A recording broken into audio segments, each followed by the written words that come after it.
इधर वसुदेव जी ने अपने पुरोहित बाबा नंद बाबा को भेजा। गर्गा पुरोहितो राजन यदूनां सुमहातपः। आज गर्गाचार्य जी महाराज भ्रमण करते हुए आ रहे हैं। इधर से नंद बाबा पहुंच गए और नंद बाबा ने देखा कि गर्गाचार्य जी चले आ रहे हैं। प्रणाम किया और बोले महाराज एक कार्य करो, हमारे बालकों का आप नामकरण संस्कार कर दो। तो गर्गाचार्य जी महाराज ने सोचा कि यदि हम पहले ही कह देते हैं तो नंद बाबा कहीं समझ न जाए कि वसुदेव जी ने भेजा है। तो आज गर्गाचार्य जी महाराज कहने लगे कि देखिए नंद बाबा, हम तो तुम्हारे पुरोहित हैं नहीं, इसलिए तुम अपने पुरोहित को बुलाओ। यदि मैंने नामकरण किया और कहीं कंस को मालूम पड़ गया तो वो यही समझेगो कि ये वसुदेव को लाए हैं। बोले महाराज इस बात को तो कोई जान ही नहीं पावेगा। बोले अच्छा? बोले हाँ। बोले चुपचाप चल करके और गौशाला में इन दोनों का नामकरण कर दो। अब गर्गाचार्य जी महाराज वहाँ से आगे गौशाला में सुंदर व्यवस्था की गई। सारे भोजन की सामग्री एकत्र हुई और आज मैया यशोदा और मैया रोहिणी वहाँ से चल गई। और जैसे ही वहाँ पर गई तो अच्छा, माताओं को ये बड़ी जल्दी चिंता होती कि हमारे पाले पंडित जी ना है ना। जैसे हमारे घर में कोई शादी विवाह होता है या कथा सुनी जाए और तुम्हारे वाले पंडित जी ना आए, दूसरे वालों को भेज दे तो यही कहेंगे लो हमारे वाले पंडित बाबा न हो आया, पता नहीं को आया गया।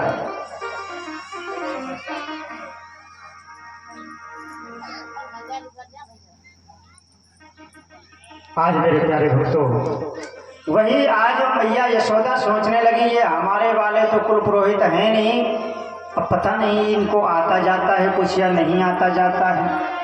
चलो या बाबा की परीक्षा सो लेंगे। आज मैया ने कहा कि परीक्षा लेंगे तो कैसे? बोले ऐसा करो रोहिणी कि तुम मेरे लल्ला को ले लो और मैं तेरे लल्ला को ले लेता हूँ। अगर बाबा सत्य को होएगो तो तुरंत जान जाएगो, अगर खड़िया पलटन होएगो तो कछु बात है ना। अब जैसे ही गर्गाचार्य जी महाराज स्वस्ति वाचन प्रारंभ किया, स्वस्ति न इंद्रो वृद्धश्रवाः स्वस्ति न पूषा विश्ववेदाः स्वस्ति नस्तारिक्षो अरिष्टनेमि स्वस्ति नो बृहस्पतिर्दधातु। आज भोजन प्रारंभ किया और मैया एक दूसरे के बालकों को लिए बैठी हैं। बोले बाबा अब तो नामकरण कर दो। अब जैसे ही गर्गाचार्य जी ने ध्यान दिया तो उनके मन की बातों को समझ गए कि हमारी परीक्षा लेना चाहते हैं।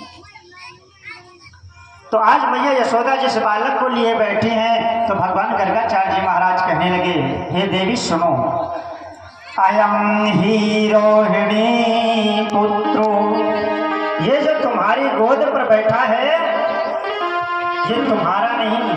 अयम ही रोहिणी पुत्रो, ये रोहिणी का पुत्र है, इसलिए इसका नाम रोहिणी होगा, पहला नाम।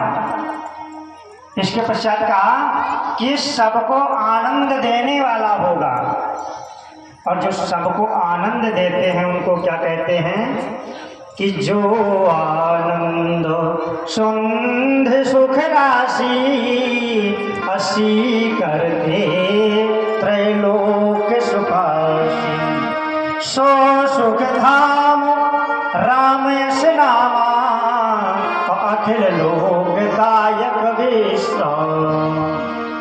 जो सबको सुख देता है, सुखों का भंडार है, आनंद का भंडार है, उसका नाम राम है।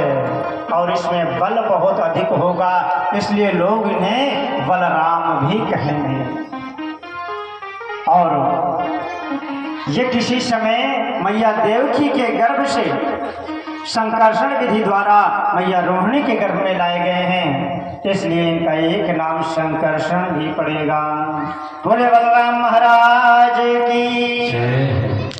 माताओं बहनों ध्यान देना, जब हम अपने बालकों का नाम रखते हैं तो नाम रखने के समय हमें बहुत ही ध्यान देना चाहिए। आजकल तो ऐसे ऐसे नाम पड़े हैं कि जिनका कोई मतलब ही नहीं निकलता, कहते नाम बतसिया मीठ मऊ हो इसमें है।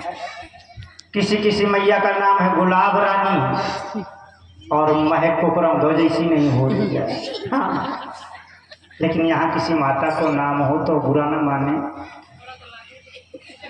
ना भाई, बुरा माने तो बाद में हमें दो चार बातें कह लेना और क्या करोगे, बच्चे हैं आपके। तो ध्यान दें, जब भी अपने बालक का नाम रखें तो किसी भगवान से मिलता जुलता नाम रखें, कि ताकि यदि आपको अंत समय में भी बालक की याद आ गई तो आपका ये जीवन बन जाएगा। जैसे भक्त अजामिल ने किया था, उनके छोटे बालक का नाम था नारायण, और जब उन्हें यमराज खींचने लगे तो तुरंत पुकारने लगे, बेटा नारायण बचाओ, बेटा नारायण बचाओ। तो नारायण जी के पार्षद आकर के खड़े हो गए, बोले हमारे प्रभु का नाम ले रहे, हटो, ये तुम्हारे साथ नहीं जाएंगे, और अपने पास ले गए। तो अपने बालकों का नाम ऐसा रखो जो भगवान से मिलता जुलता हो। अब आजकल पता नहीं क्या क्या संस्कार तो जल्दी रखते ही